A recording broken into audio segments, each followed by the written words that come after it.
Hi everyone. Last video credible interview గురించి తీసాను కాబట్టి ఇప్పుడు నేను క్రెడిబుల్ ఇంటర్వ్యూ తర్వాత ఏం ప్రాసెస్ చేయాలో చెప్తాను. క్రెడిబుల్ ఇంటర్వ్యూ అయిపోయిన తర్వాత మనకి రిజల్ట్స్ 1 వీక్లో వస్తాయి. మన రిజల్ట్స్ ఓకే అన్నట్టయితే మనం college fee 50% off college fee pay చేయాలి. తర్వాత పే చేసిన తర్వాత ఒక 3 days 4 days కాలేజ్ వాళ్ళు మనకి ఒక క్యాష్ లెటర్ ఇస్తారు. ఆ క్యాష్ లెటర్ వచ్చిన తర్వాత మనం ఇంకా వీసా అప్లికేషన్ స్టార్ట్ చేయాలి.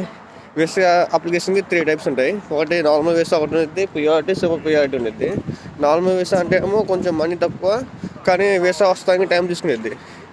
కానీ నేనైతే నార్మల్ వీసాకే రిఫర్ చేస్తాను, ఎందుకంటే నేను వేసుకుంది నార్మల్ వీసానే. నాకు మా కన్సల్టెన్సీ ప్రియారిటీ వేసుకో అన్నారు, కానీ నేను చూసి టైం నాకైతే ఒక 2 weeks టైం ఉంది. 2 weeks టైం ఉంది కాబట్టి నేను నార్మల్ వీసా వేసుకున్నాను.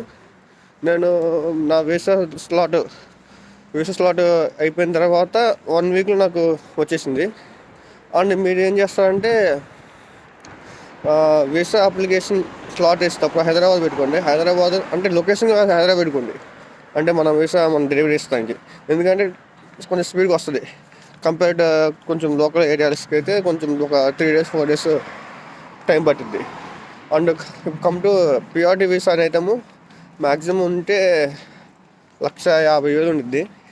నార్మల్ వీసా అయితేనేమో 90+ మన హెల్త్ ఇన్సూరెన్స్ ఉండిద్ది.